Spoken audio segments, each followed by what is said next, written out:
Self and Society podcast, exploring what it means to flourish as an individual and as a community. Music by Jordan Smith, cjsclassical.com. Please subscribe via your podcast app or join my email list at ariarmstrong.com. If you like what you hear, please help to support my work in this show at ariarmstrong.com/donate. Our guest today is Robert Anthony Peters, actor and director. Welcome, Robert. Hey, thanks for having me on, Ari. People who are interested can see Robert's IMDb page and see his history of acting. He was, for example, in the Steve Jobs film, the one with Michael Fassbender. He's also a liberty activist, which we hopefully will have time to talk about a little bit later. But the main reason I wanted him on today is because he wrote and directed a short film called Tank Man.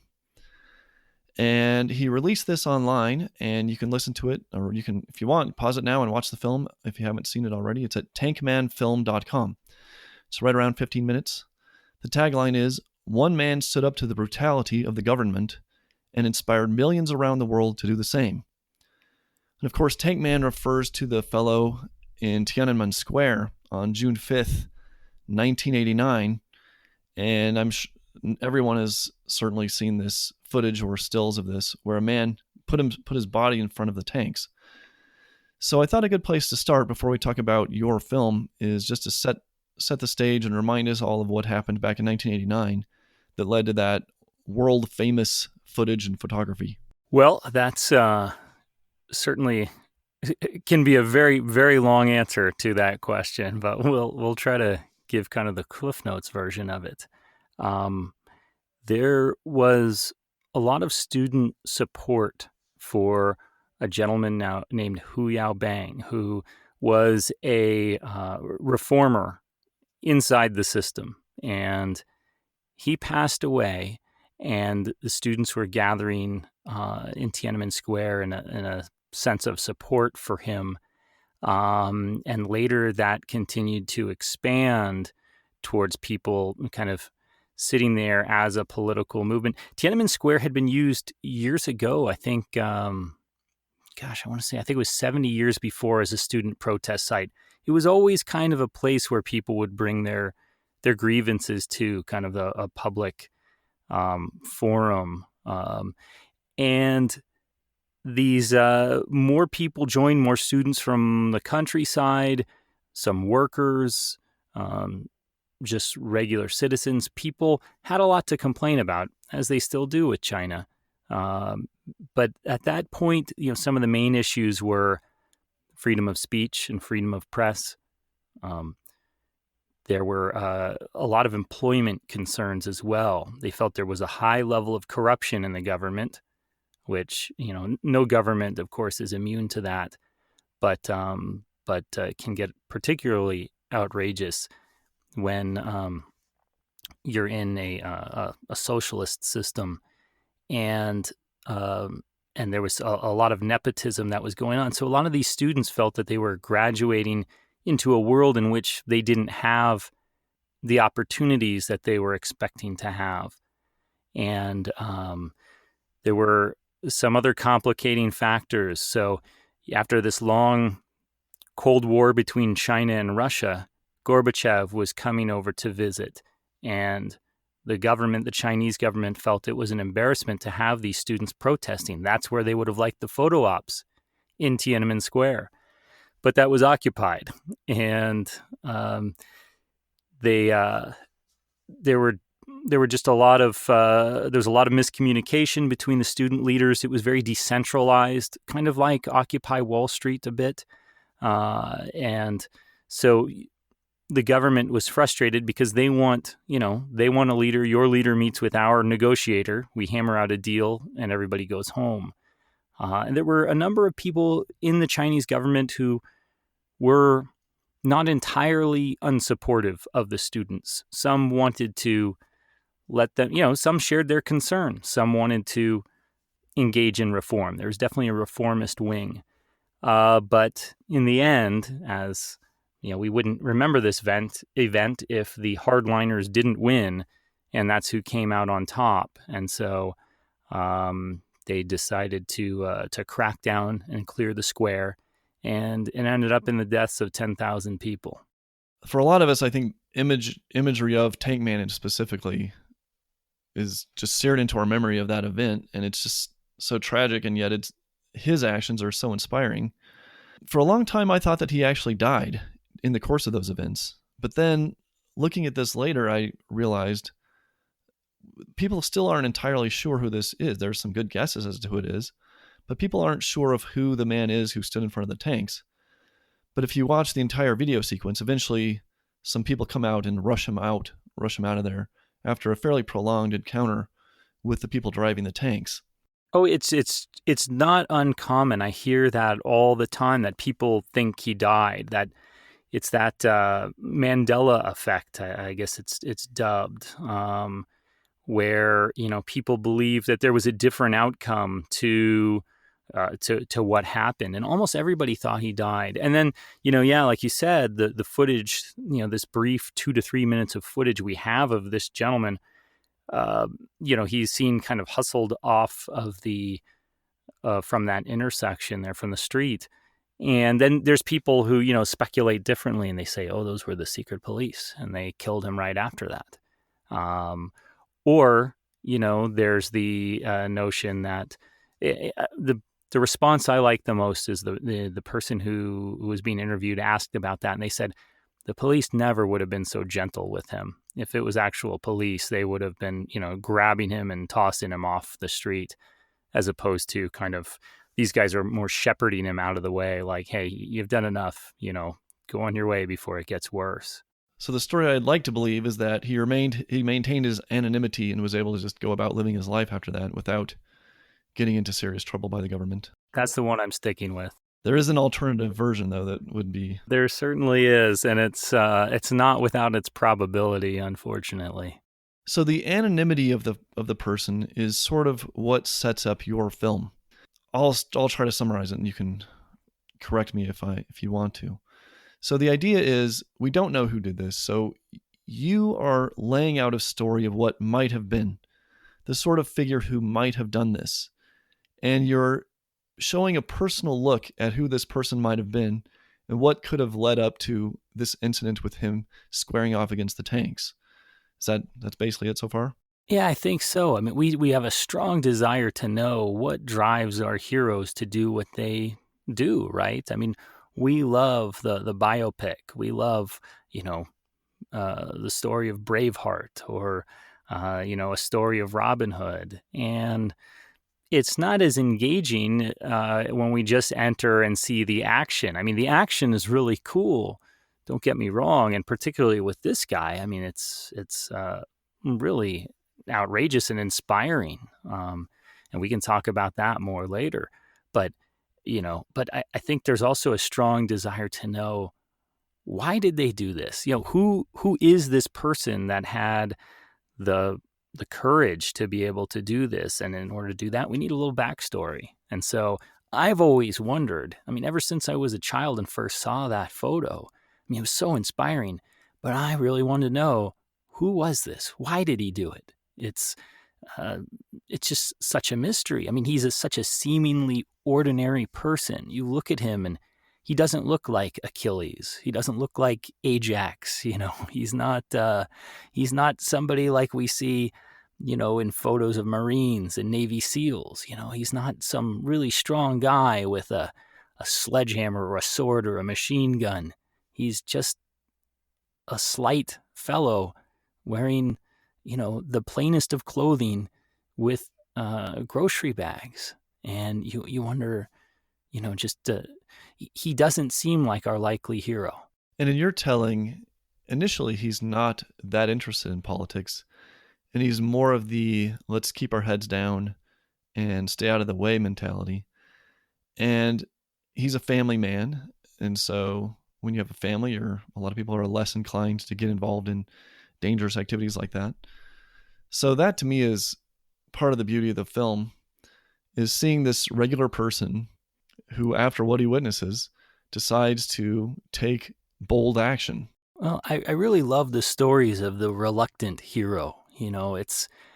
I've met, I give a fair number of talks throughout the year on relationships between art and liberty. And so I meet a lot of activists who are enthusiasts, and they're, particularly the young ones. They'll be getting ready to graduate college, and they'll say, I want to go out there. I want to do something. I want to make a difference. I want to get arrested. I want to get in trouble. Like, I want, to spotlight this issue. And I say, it's unfortunately, if you do your work well enough, the trouble will come for you. You don't have to seek it out. And so I think there's, a nobility in tending to your own things, right? You've got a responsibility to your family. We all do, to our spouse or our children or our parents, siblings, and that should always be first. But at the same time, there are moments where we encounter, wow, there's an evil so heinous and so encompassing that we really can't stand by and do nothing. And sometimes we have to hazard that in order to maintain our own dignity and sense of self. And without that, we wouldn't even be any use to our family, because we wouldn't be as human as we should be. I hope none of us have to encounter that, where we're forced to, either make a heroic decision or not.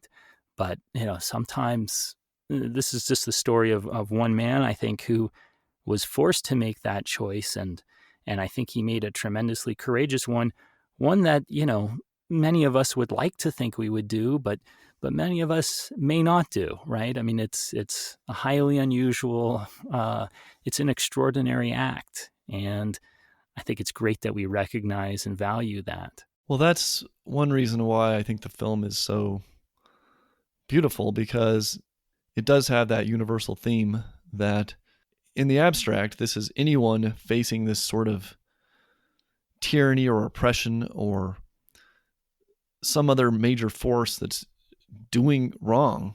And then what do you do in the face of that? And I think it's very effective and very well told. Well, thank you. I think that I liken our tank man to like Frodo Baggins quite often, where, just you look at Frodo, he's just this little hobbit in a big world. And, he's not a warrior, he's not a leader, but he's somebody who recognizes that something has to be done. And he is the one to do something at this time. He's the only one who's not going to be seduced by the ring. And so he feels that obligation is incumbent on him to follow through with that, and and save a lot of other people at great personal cost. And I think of that with our tank man as well. He didn't set out, he didn't train to, as far as it seems, he did not intend to be a great hero. But he met a set of circumstances by which he could not act otherwise because of the man that he was. So there's a story that you integrate into the film about an ant colony, and the ants face flooding. In order to protect the colony as a whole, the outer ants might take... They face fire close, yeah. I'm sorry, fire, okay. But at any rate, the outer ants have to put themselves in danger for the sake of the rest of the ants. And I was curious, where did this story come from, and how did it occur to you to integrate it into the film? I'm so glad you asked that. So I was watching, I'd been reading many Chinese fables and stories and legends, and trying to find something. I'd find a little bit here and a little bit there that might work, but I just wasn't hitting on the right thing. And then I was watching, I think it was the documentary, The Gate of Heavenly Peace. I've watched so many documentaries on this, and I think it was that one, which is excellent. I believe it's also on YouTube. You can find that and watch that for a greater context. And regardless, there was an interview with one of the student leaders, and she said, "I'll tell you the story that I told to the protesters the night before the tanks and soldiers came in." And it was that story. Now, the plot twist here is I was recently on a panel with one of the student protesters. In fact, it was the second.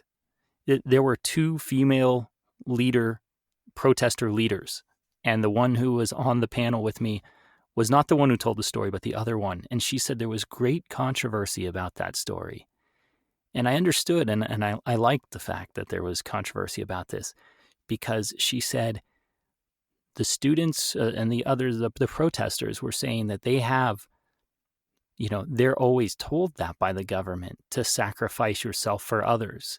And so they were saying, we're tired of doing that. We're not going to continue doing that. There was some uproar about it, but we were very careful in our script to say that they volunteered, that those who volunteered to be on the outside, because we wanted to make it clear that this wasn't some people were selected and forced, or some ants were forced to sacrifice for others. But, you can step forward and do that. And to me, objectivists may disagree with me, but to me, I think you can choose to put yourself in hazard for the sake of others, so long as that's voluntary.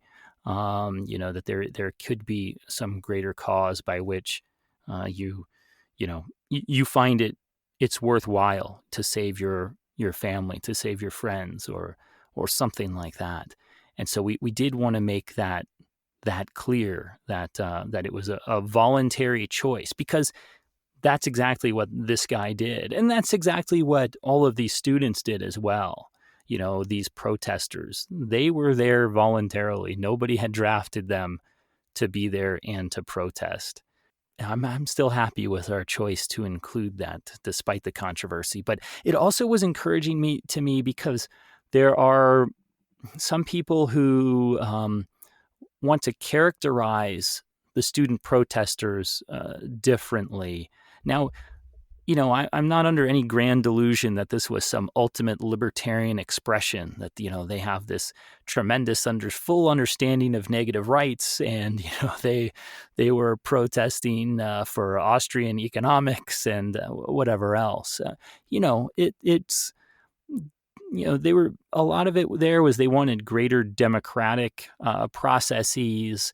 And some of it was still, like a lot of the jobs are government provided. So they're looking for greater opportunities in that. A lot of what they wanted greater freedom, and they wanted greater equality of treatment before the law. And I think those two we can certainly agree with.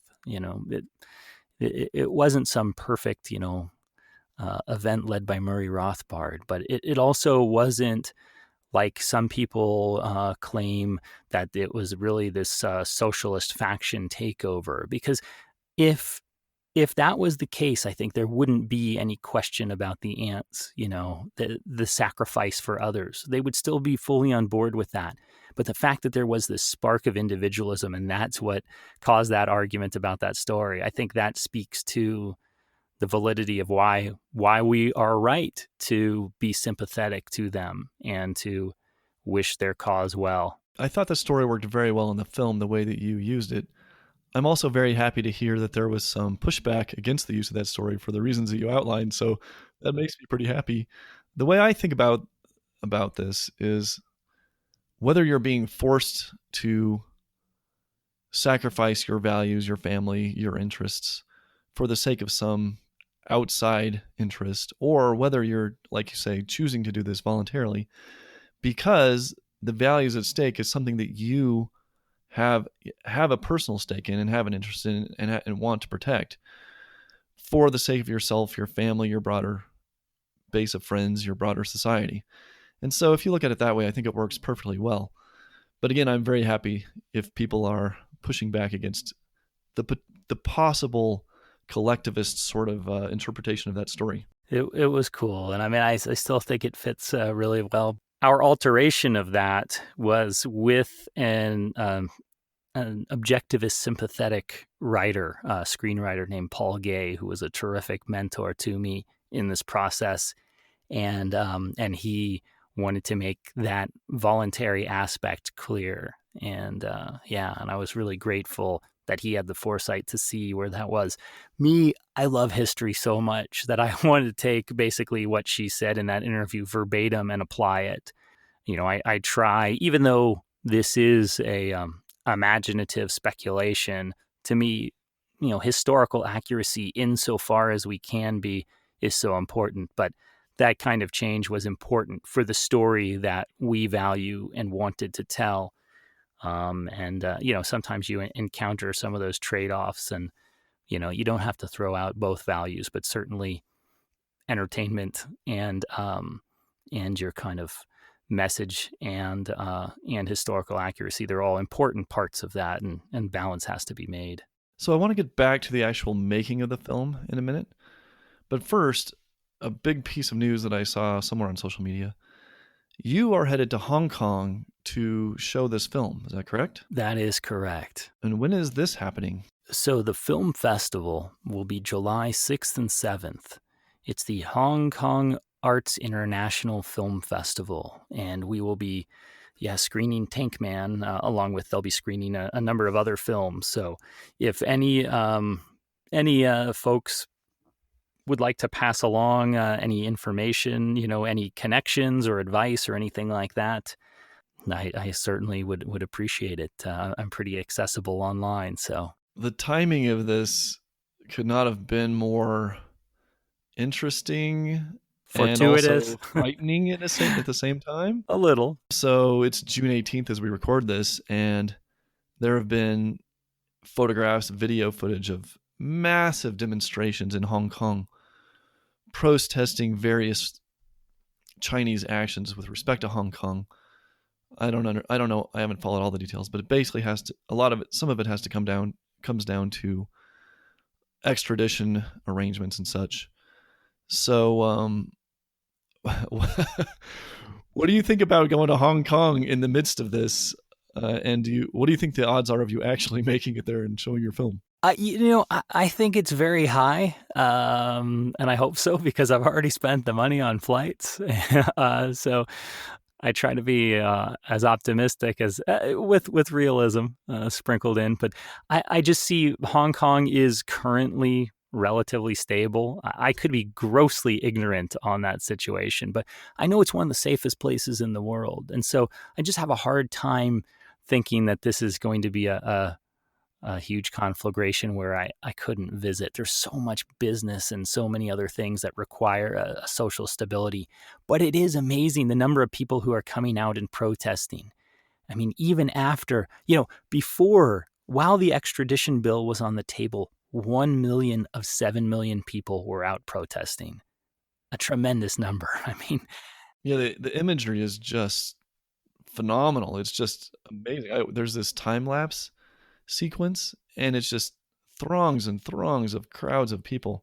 It's just never ending. And and since they've tabled it this past Sunday, they had 2 million out of 7 million people on the streets. I mean, that's about 30% of the population. Could you imagine 30%? We can't even get 30% of the U.S. to vote, from their own home. But to have people hitting the streets, 30% of a population, that's just outstanding. So it's really exciting. I mean, I hope, listen, they may have better things to do than go see my film. Then I hope this is resolved, of course, swiftly and to the benefit of the Hong Kong people. But if not, I'm definitely going to enjoy going there and seeing what's going on. And who knows, maybe I'll be participating in the protests along with them. I'll certainly be interested to hear how people there respond to your film who see it. And it's also a little bit, I mean, I can't imagine that there won't be Chinese agents also watching just to see what's going on. So it's just such an interesting, and like I said, somewhat, it's not like me going across state lines. This is, coming out with Tank Man, which is critical of the Chinese regime. Showing it in Hong Kong during this time is that's an interesting move. And it's funny that you bring that up, because I have some critical views, more than a few, of the Chinese government, the Chinese Communist Party. I set out to make a film about an individual, though, and his heroic and courageous action. And it's been interesting because, maybe I failed in that task, because most of the responses I've gotten have been about the Chinese government. But I'm sure, I guess these things just go naturally hand in hand. It's hard to view Tank Man without thinking that his opposition are really a bunch of creeps. And so I'm trying to put this as gently as I can. I mean, realistically, this may be listened to by certain hostile parties prior to your presentation. Sure. No, and you know what? For that matter, I will call them murderers, because that is what happened. They killed 10,000 people that day. And of course, the Chinese Communist Party, which still exists, is one that has killed, probably in the 20th century, nearing 100 million people. More than 70 million people dead by the hand of their government. So that's something that I know it's been changing, but boy, I feel like it's got to change a lot more and a lot swifter, because it's just to leave that option on the table, that kind of death and destruction can continue, is just unconscionable. But I try to be a good guest when I'm in another country. I've applied several times for film festivals in China. I've been rejected for each of them so far, but I like to think at least the judges of the films had a chance to see my film. I've had some curious interest from people that have found me online and wanted to see more of the film since it's been completed, but before we did a general public release. And I was some of the inquiries were a little suspicious, and I was wondering whose eyes were on it. I really want to apply for a Chinese visa and see if that's something I would be eligible for or not. So I am hoping to do that at some point. I thought that would be worth the time and money as an experiment to see if this has ruined my opportunity to experience China. But at least for now, I can go to Hong Kong. I try to remain optimistic about China, and certainly they've had some wonderful reforms and some wonderful economic advancement, and enormous numbers of people have slowly gotten out of poverty there, which is that part of it is phenomenal. Tremendously encouraging. Yeah, I'm so grateful for that. The political reform, though, is still rather slow, and in regards to rights or stability of rights is still a very rocky road. And it seems to have taken a somewhat of a hardline turn in recent years, which makes me extremely nervous. So there seem to be, I don't want to oversimplify, but there's definitely the pro-liberal factions working against the harder line, still communist factions. And for all our sakes, and especially for the sakes of the Chinese, I hope that it works out more in the favor of liberty as time goes on. Yeah. We can only hope, and I'm hoping that projects like this will help. If nothing else, build some awareness and thought in outside of China, since I know because of China's strict censorship of what its people can take in via the internet, it's doubtful that many people will see this in China. But hopefully, at least in the rest of the world, much like Tank Man was such an inspiration. I mean, this was one of the things that I thought was amazing is, folks in China aren't familiar. Some of them have never even seen this picture of Tank Man. And there's a great book called The People's Republic of Amnesia by Louisa Lim, who's a journalist. She's currently in Hong Kong right now. I follow her on Facebook. And it's about this kind of collective, purposeful amnesia on the topic. And that the Chinese government, of course, is instrumental on this. They work with Google, with Yahoo, with Bing, with all the search engines to prevent access to certain sites, images, stories, searching keywords, manipulating the results that appear. And these companies, I think much to what should be their shame, work hand in hand with the government to restrict people's access to information that we take for granted here, and we should, right? This is natural. We should have, the possibility of seeing whatever our fellow humans put out there. But hopefully hopefully this may sneak through and make some difference on some level. Maybe there will be a bootleg Tank Man on DVD floating around. I hope so. Some USB sticks, traveling from hand to hand. I don't know why I'm thinking of this right now, but there is kind of a curious thing. Our film posted on Facebook has a lot of responses, and there's a lot of people who accuse me of being a CIA stooge, or that this is some sort of. I know Ari knows me really well, so he can't imagine the world in which this would be a possibility.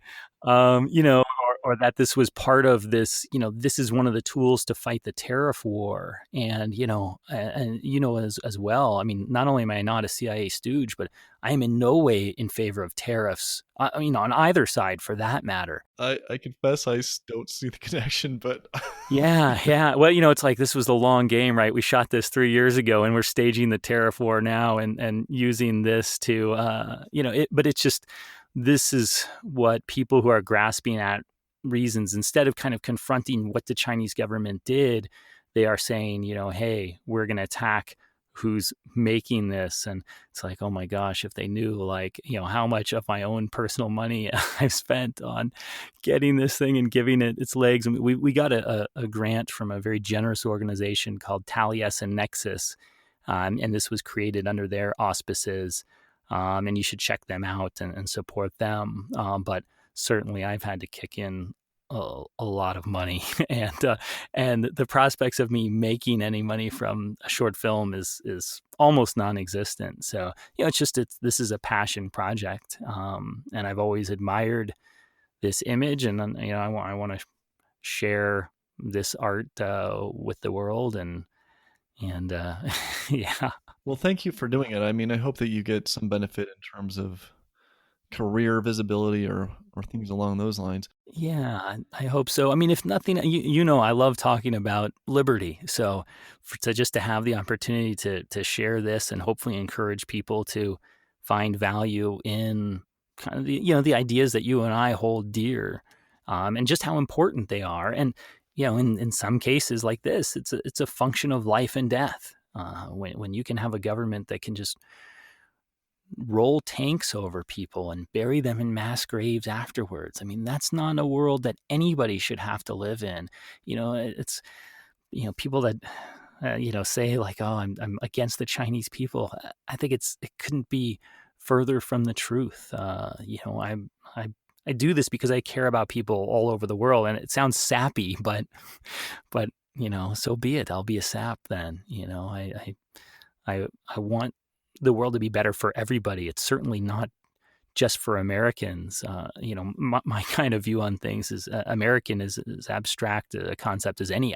It's so distant. I can't relate to, people all over. I mean, I have a deeper care and concern for my family, my friends, but outside of that, I look at the rest of the world as my fellow brethren of man. It's my fellow population. So, and I just would like everybody to have a fairer shake. I mean, you're not, almost certainly not putting yourself in physical risk by doing this, but as you say, you put a lot of yourself, a lot of your resources into this. Oh yeah, I'm not trying to compare myself to Tank Man or other heroes. Yeah, that's definitely true. No, I wasn't. Yeah, I wasn't just. But I do think that it's admirable that you have put so much into this and you're taking this project so seriously.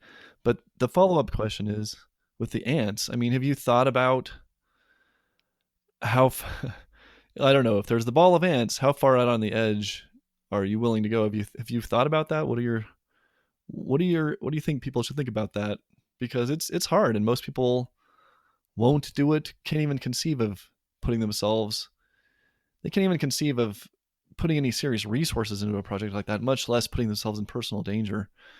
So have you come to made peace with the idea of where you are in terms of how far you could be willing to go depending on circumstances? Well, that's a really good question. I mean, I think it's something that I definitely toy around with, and probably a number of people do. Kind of what is that point? And I think we don't. We won't really know the answer, right, until we're there and making that choice in that moment. Because just like for Tank Man, I think this wasn't wasn't particularly premeditated. I mean, there was on this panel I was on recently, there was also the one of the photographers of Tank Man, and he was the guy who got it on the ground level. And you see Tank Man standing there and waiting for the tank. And so he was referring to it as premeditated. And in a sense, yes, but that depends on kind of the timeline, right? I mean, I think this was premeditated as in, maybe 5 minutes before or something like that, 10 minutes, but not like as in I don't think he was preparing to do this for 2 months, since the protests started. Especially since nobody knew the tanks were rolling out. I don't think, I don't think as many people probably would have been out there protesting if they knew the outcome. I mean, it's just natural, right? If I know I'm likely to die or I will die, I will probably move myself out of harm's way. So I think a lot of these decisions are made more spontaneously, but it's good to think about in advance. I'd like to think that if there was direct harm to my family or friends or even at times strangers, that I would step in and do something. When it's something like an abstract concept, for just, a notion of free speech, I don't know how much I'd hazard myself for that. I value it tremendously. I value those liberties and rights. But, I mean, you look at, you have a view of your right to property, but I mean, most of us pay taxes to one extent or another throughout the year, and most of us aren't willing to say, you know what, let's take it to the nth degree. They can come and knock on the door and I'll refuse arrest and eventually they'll shoot me. And I don't think that's necessarily a good strategy. We need as many good people among the living as we can. It's much more helpful that way. Well, at a minimum, we can honor projects like yours and try to spread the word about it, and especially honor the people who do take the path of heroism in those difficult circumstances, like Tank Man, and try to make sure that their story, that we break through the amnesia, not only among our own ranks, but hopefully in China as well.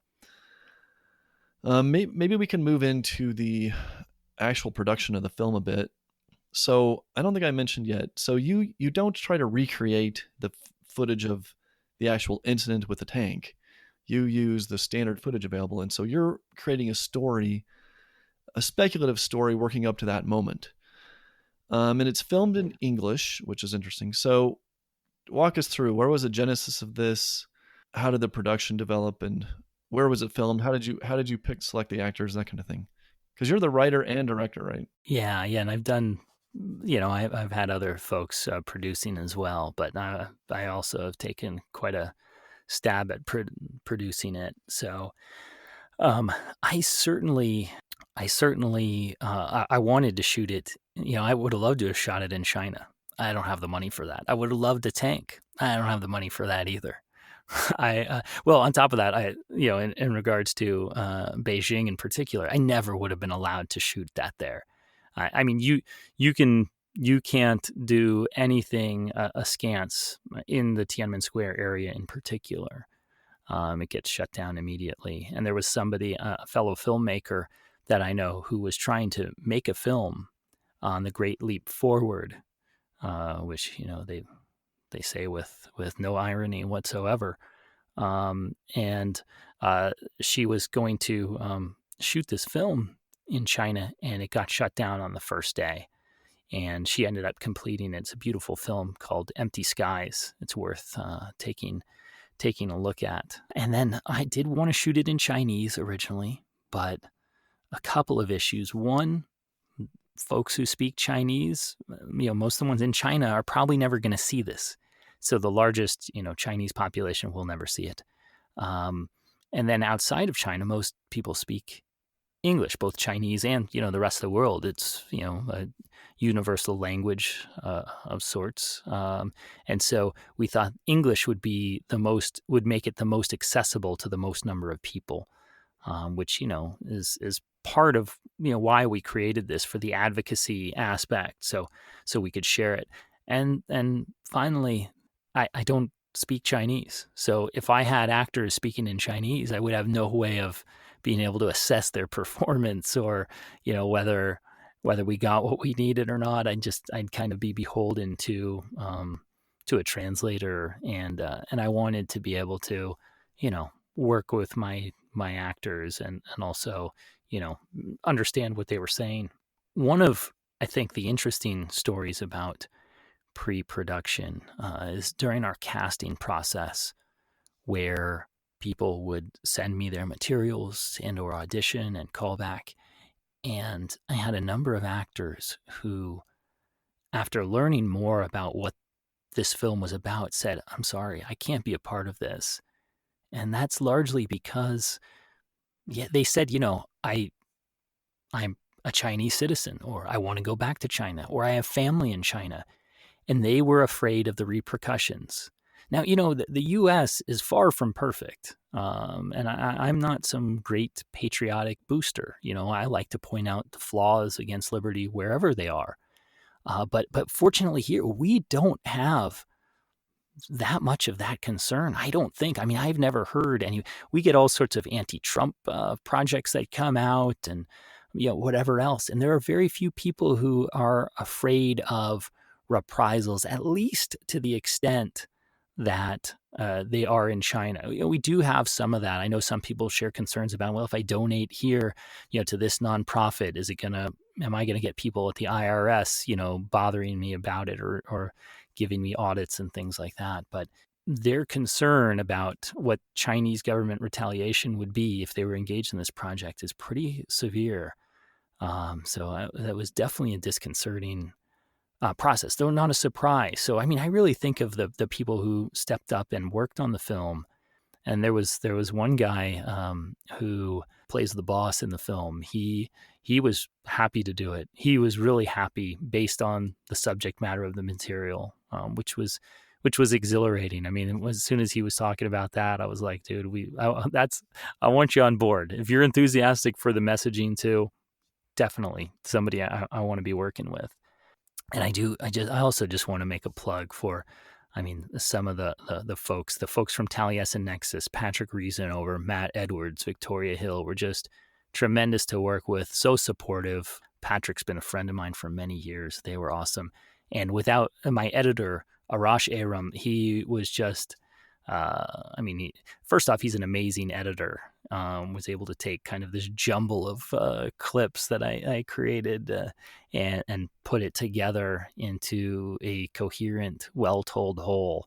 And I'm just so grateful. And he's been so generous with his time. Again, there's a lot of people, especially towards the end of a production, you're usually like way more than out of money. You're beyond out of money. And so he's volunteered to do all of this and did an excellent job. Where was it filmed? In California? It was in Los Angeles. Yeah, there's so many great resources there, right? You've got the best of the best down there. And so you just kind of have to take advantage of that. And there's, and folks are used to you coming in and filming. And we went into Chinatown and we shot kind of on the outskirts of that. And even that, there were people who were like, you can't show, we'll let you use the exterior of our building, but you can't show any identifying marks of our building. It's not surprising to hear you say these things, but it never occurred to me. And so in retrospect, I'm not surprised, but I'm still shocked at the same time. It's like, wow, that kind of brings home the reality of what you're doing here.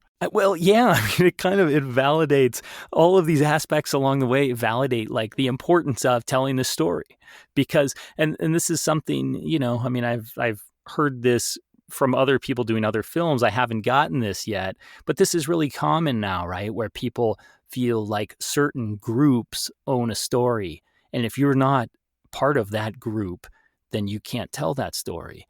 But, I look at it as, hey, what if that group can't tell their story? Is it presumptuous of me? Well, absolutely. But I'm making stuff up. That's always presumptuous. If anybody made this up, this would be presumptuous. Maybe you'd say, okay, well, if somebody from China, particularly of that time period, made it or something, it'd be more, yeah, sure, it'd probably be more accurate.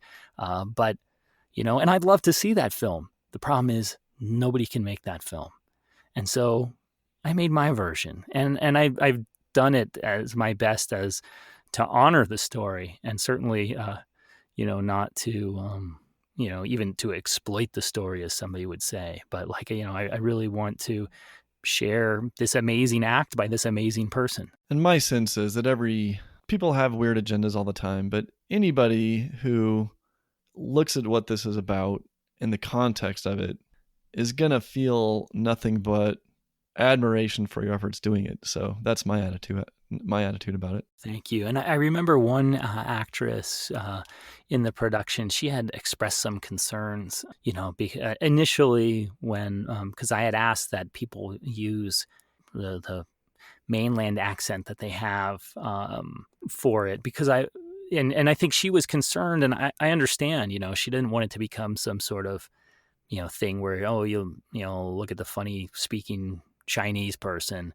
But I think she quickly realized, like, oh, that's not it at all. But I wanted to give it a sense of, that this is that of its time and place, and not, not like having people speak like they're from San Fernando Valley. I mean, it's great to, I wanted and had an all Chinese cast, but I didn't want it to sound like, they're hanging out at Venice Beach. Outside of that, I felt like it had to give you a sense of the place. And so, yeah, and I thought everybody did a great job of allowing the story to be told that way. Yeah, I guess there's a lot of decisions that aren't obvious when you're watching it, but when you start thinking about it, how do you actually build this up as a film, that become really difficult and some really tough decisions. So I'm not a filmmaker, so I'm certainly not going to second guess you. But like I said, I mean, I think the results speak for themselves, and I think it tells it very well. If you want to shift gears a little bit, I wonder if you want to talk a little bit about acting in general, because you have a lengthy IMDb page, and you've been involved in a lot of projects, and I think you're involved in some theater projects too, or at least have been, right? Yeah, I did two live shows this year already. What's your advice for somebody, a young person who is interested in acting and who dreams of making it big in Hollywood? What do you tell somebody like that? Like, what's it really like being an actor? The earlier you start, the better off you'll be.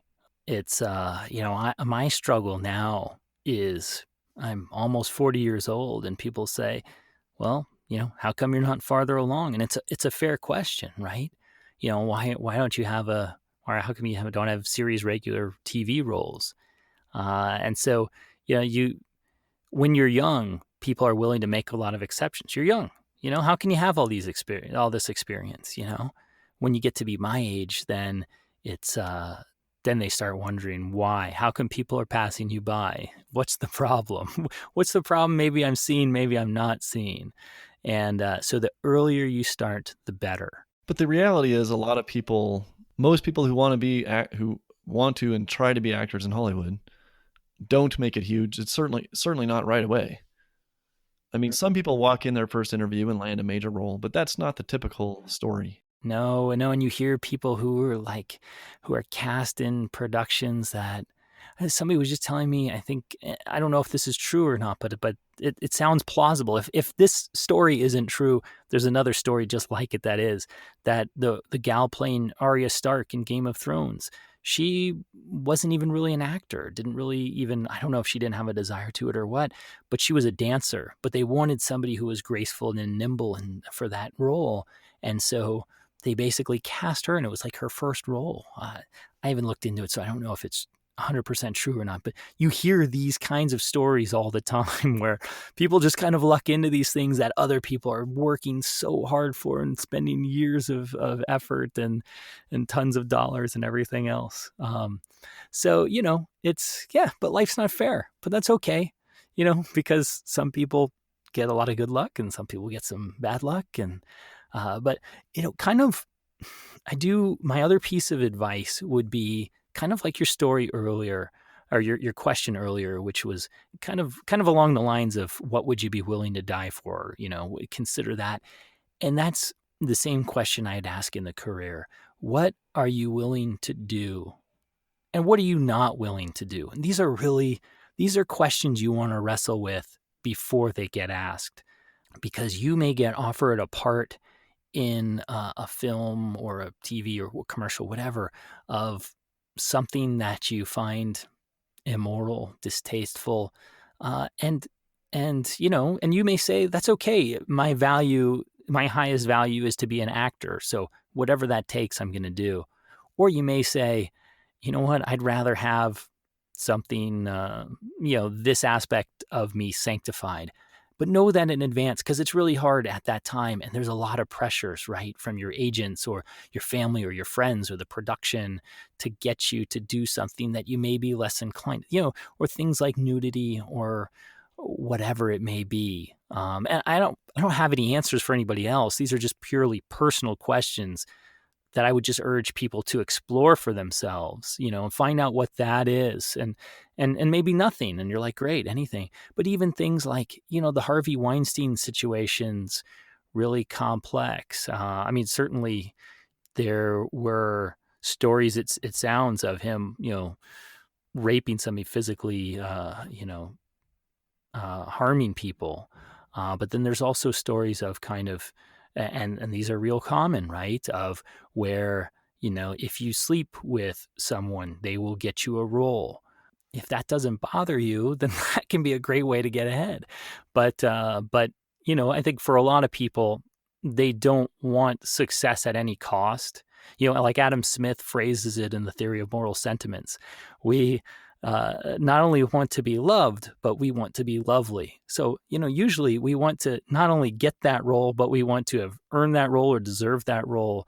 And usually that's because we want to feel we merited it by our performance. But there's a not insignificant, I won't say a lot, but there is a not insignificant number of opportunities to, in this case, sleep your way into parts. And I think a lot of people probably would step back and say, wow, I really don't want to achieve my success that way. But it's great to think about it in advance, that's a real possibility, and to know what it is you would want to do under those circumstances. Other than that, just learn your lines. Learn your lines. So many people, and character is really interesting and important. I mean, the successful actors are doing a great job of portraying, but honestly, most of the time, if people just learn their lines, they'd do a lot better. So you've kind of taken yourself out of the Hollywood scene. You live in Arizona, right? You live there full time, right? Yes, yeah, I do. Are you still traveling to do auditions and such? I do. It kind of ebbs and flows. I wish I had more time during the day, but I run a shipping business for my family out here. I've taken that over. I give talks on art and liberty. I've been working on this film, on Tank Man, and developing others for some time now, and doing live production. So a lot of my film acting kind of pursuits have fallen by the wayside as of late. But I get back into things every now and then. And like last fall, I was diligent about submitting to things, and did a really cool short film in Ohio.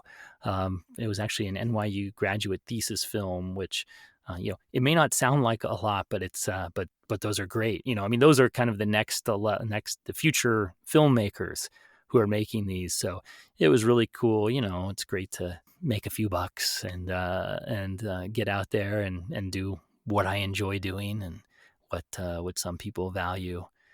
So, a few weeks ago, I started submitting again. When I was in Los Angeles, I went back online.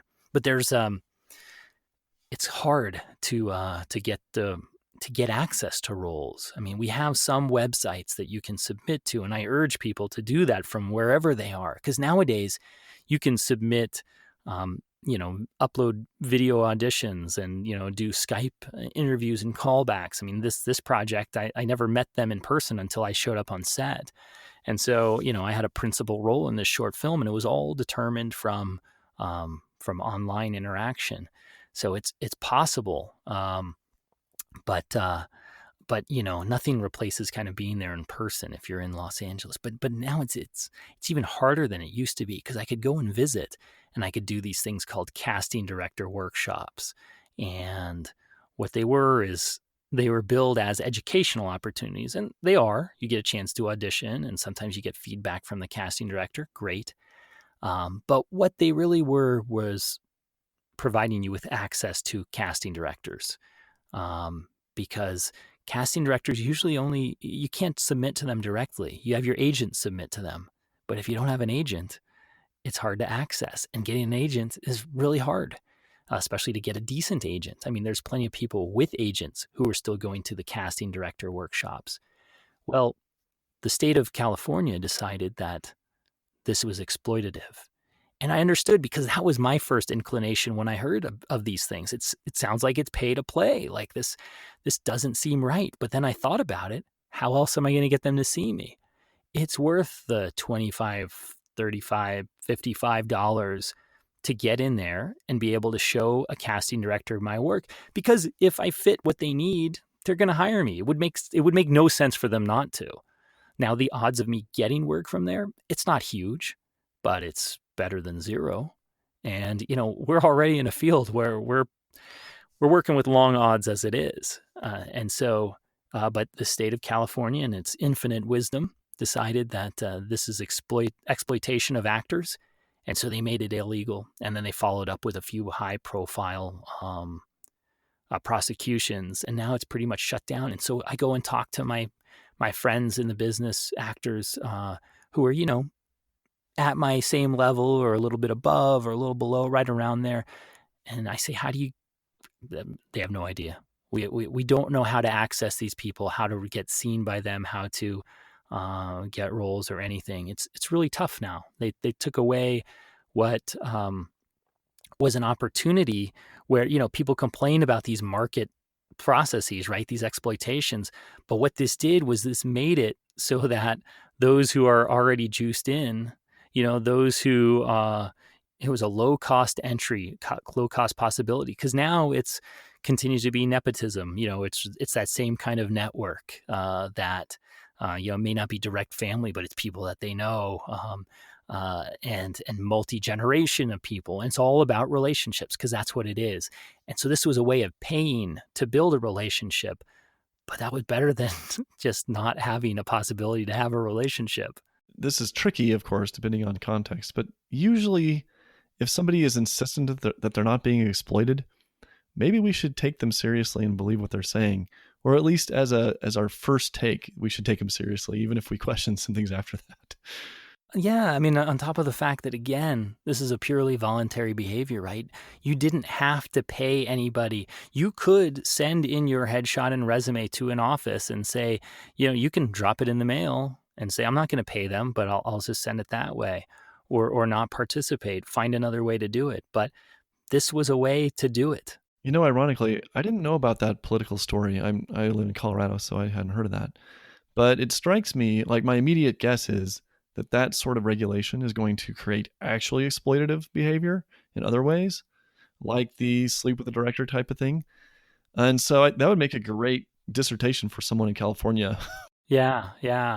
Well, I've been wanting to write an article about this too. I just, finding time for all the things we want to do is not the easiest task. But you're right. Yeah, exactly. It lends itself towards, okay, if, there's going to be some sort of currency exchange. It's just a function of what the currency is.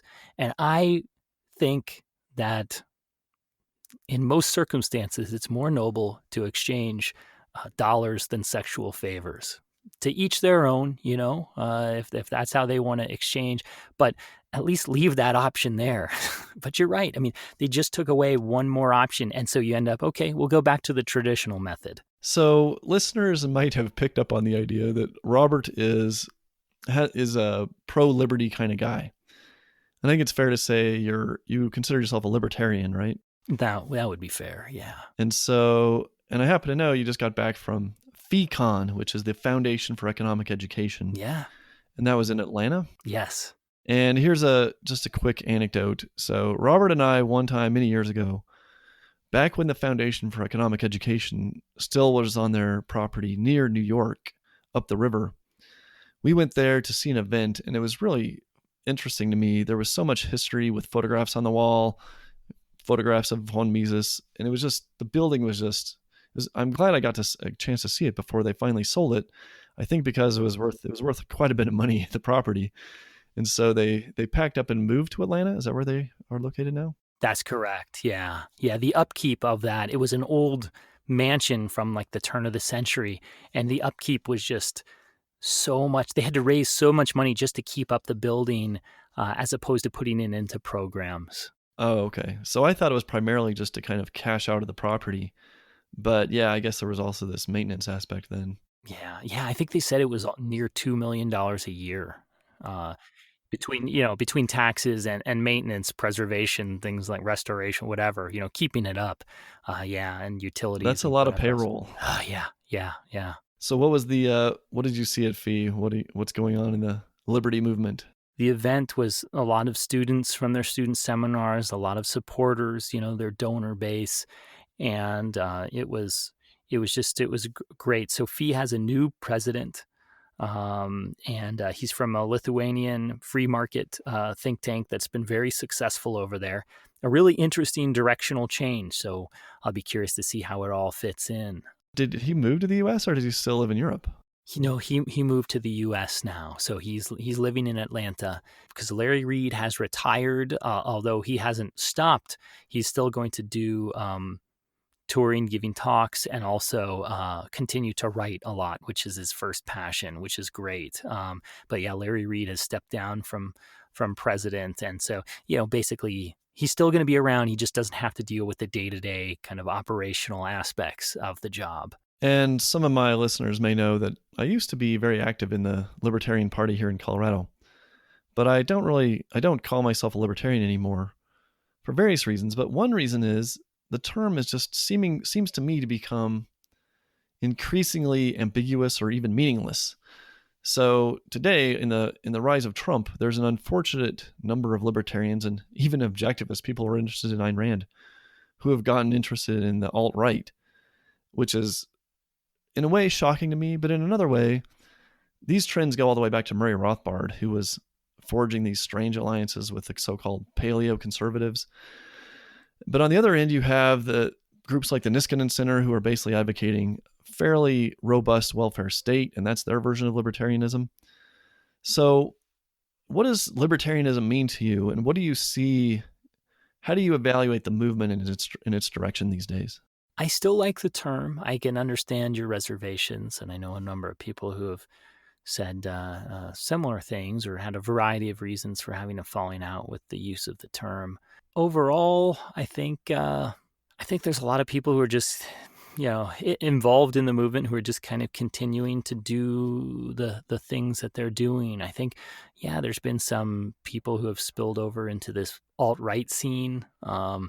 That I think what happened was when Ron Paul was running, there was a big, during his campaigns, his two presidential campaigns, there was a big influx of people who were attracted to libertarianism and identified themselves as libertarian. And I think what we've seen subsequent to that is a lot of folks weren't libertarian. They liked Ron Paul relative to other things. And so they, followed him and they took on this mantle. But then as that ended, they naturally went to things, belief systems and candidates, whatever the next candidate that most adheres to the things that they actually believe. And so I think we just had a swell of people who didn't really belong with us. And hopefully we changed them for the better, or we're able to teach them a thing or two about economics or political philosophy along the way, that they're richer for it, but they just weren't a natural fit. And so they've kind of, either gone towards the alt-right or to the Bernie Sanders AOC camp now, or whatever it may be. And I think fortunately we're always going to have that remnant, that libertarian group that maybe it never will be huge, but they're always going to be there, and staying principled and sticking to the ideas, and not as concerned about who adheres or how many people who adhere to the ideas or find value in the ideas, and just keep chugging along. So if you have time, I'd like to do one more brief topic, which is your interest in Stoicism. And it occurs to me that this might be of an interest to yours, partly because of your career as an actor, which is challenging and can have its ups and downs. And I'm wondering what attracts you to Stoicism and what you see as its benefits and value. I think it's just a really useful philosophy in a lot of ways, for living as good a life as one can. I think it's, I don't purport it to have all the answers, and there are things that I struggle with, and I certainly struggle with even the things I agree with, right? So one of the major tenets of Stoicism is the distinction between what we have control over and what we don't.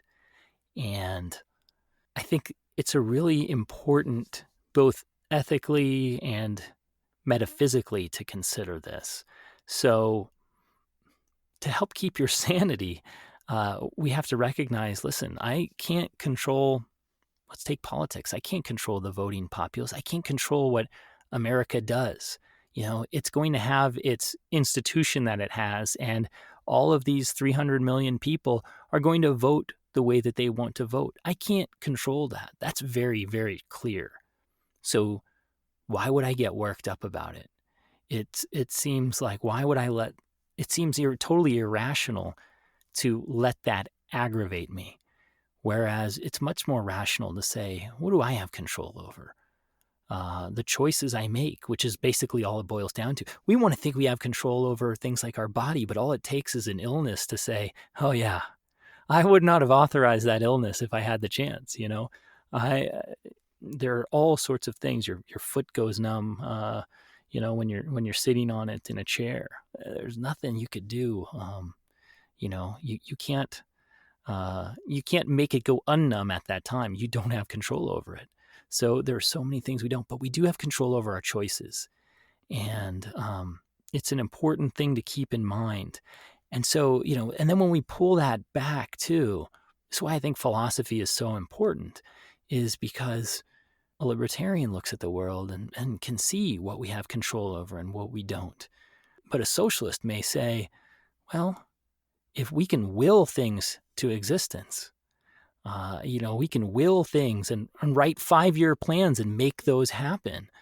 And if that's the world you live in, then sure, then you can authorize for all these mystical things to occur because you're going to will it into existence. Whereas libertarians tend to have that humility that says, man, I only have control over my little part here. And I can't control, I'm not under the delusion that I can control all these other things. So why pretend? Why try to exert that? And it forces us to have a more laissez-faire view on the world than otherwise. That's really interesting. I never actually heard the connection made like that between Stoicism and Libertarianism. But now that you say it, it makes a lot of sense. And I think there's actually something there. I gave a talk on why libertarians should be Stoic, or should engage in Stoicism last fall, or Is that online or anything? last summer. It is. Yeah. You can look that up. It's at the Capitalism and Morality seminar in Vancouver, summer of 2018, August or July of 2018. I'll do show notes and I'll email this to you first or afterward, and then I can add whatever I might miss, because that kind of thing is that's really interesting. I hadn't seen that talk. So there's one, the pushback, I'll also drop in the show notes. There's been this sort of mini debate about Stoicism among someone at the Ayn Rand Institute who basically says it's overly fatalistic. It says it underemphasizes the actual control you do have over your life. And then Roderick Long has a response up at Bleeding Heart Libertarians where he sort of pushes back against that a little bit. But I guess the pushback that I would have is that there seem to be degrees of control over your life, right? Like if my foot goes numb, I can't do anything about that directly, but I can certainly stand up and shake my foot around and get the blood flowing back in there. And I can't affect how somebody will vote, but very much. But there's something I might be able to just say, make some comment. Have you thought about this? Have you read this article? Have you thought about what do voters actually know and why they actually vote? It might make some difference. Absolutely. I completely agree. And I mean, I wouldn't be going around giving talks on art and liberty if I didn't think that it was going to have some sort of impact. The thing to keep in mind is, is that you don't have control over the impact that that does. And so I present it out there. I hope that it will influence people, but I can't control them or how they respond to it. It doesn't mean I won't do anything, because I don't have control. It's just, okay, I don't have control, but that's okay. I mean, it doesn't change what I should do, what the morally correct or ethical outcome would be. And so, you know, I really, I think that's an important distinction to make, that just because we can't control things doesn't mean we shouldn't do things. I mean, how could you run a business, right? I can't make customers come into my shop. I can't control whether they come in or not, but I can stage it. I can advertise. I can make it a hospitable place.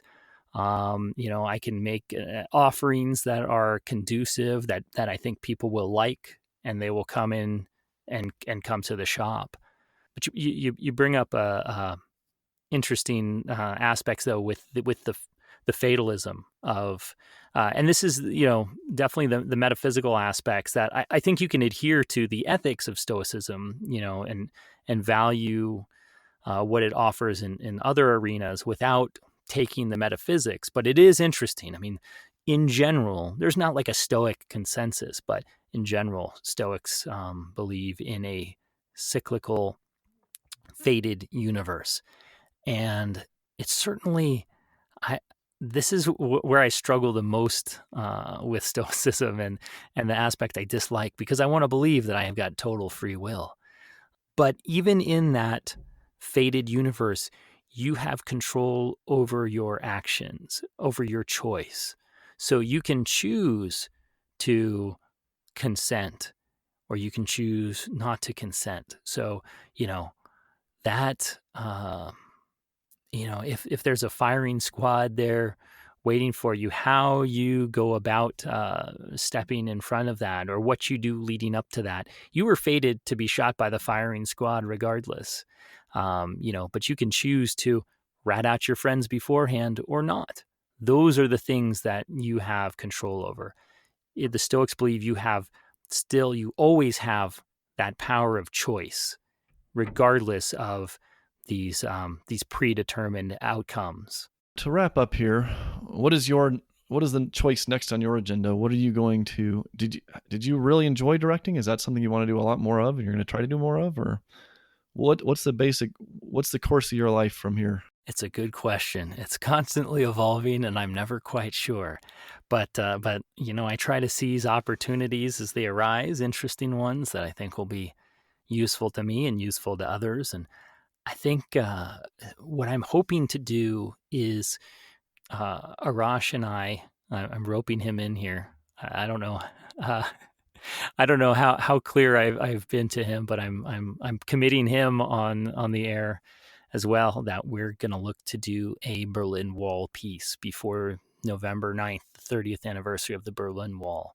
Yeah, so I'd really like to do a kind of a similar story, in the sense that it's going to be, I like the more quiet, intimate stories. It's also cheaper and easier to shoot. These big budget things are definitely out of my league. I can't have the tanks and the soldiers and explosions, but those things don't particularly interest me. I like telling those small, intimate, character-driven stories, and so I want to do one of that. We're working on crafting a story right now for it, and hopefully we will have that out by end of November. But currently just traveling around. Are you saying November this year? Correct. Oh wow. Well, that would be Yeah, great. really jamming it out. But currently enjoying traveling around and talking about Tank Man.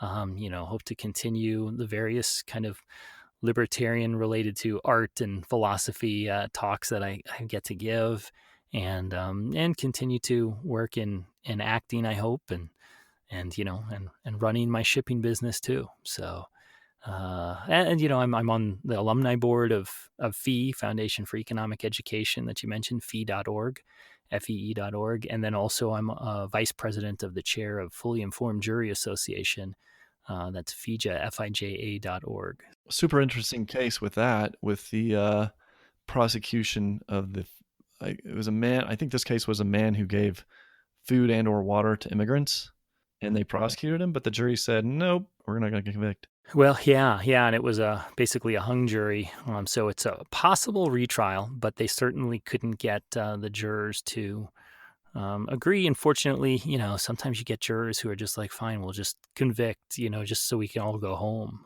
Unfortunately, we had a set of jurors who, for both sides, I suppose. I mean, I'm more inclined to the defense on this. I certainly am not privy to a lot of the material, but I'm more inclined to the defendant. But at least you had jurors who weren't just going along to get along. You had people saying, nope, this is what I believe, and they just said, hey, we've talked about it enough. We can't reach a conclusion, and so that was the end of that. Do you run a web page or anything, collecting your talks or anything, or how do people find out what your projects are? Boy, and I do such a terrible job of letting people know. Yeah, just fortunately, since I've got that 3-name Robert Anthony Peters thing going on, if they Google that along with some other topic, they can usually find whatever it is. So I don't have a hub. It'd be something for me to work on, and say, hey, check out my Stoicism talk here or what have you. But I know people have found luck just since I've got that branded name, that they're usually able to find it that way. Well, I'll try to put some good indicators in the show notes too. I appreciate that. Our guest today has been Robert Anthony Peters. Thanks for being with us today, Robert. Appreciate it. Ari, always a pleasure. Thanks for being a friend and a great host. Thank you. You're listening to the Self and Society podcast. Please check us out at ariarmstrong.com, and we'll see you next time.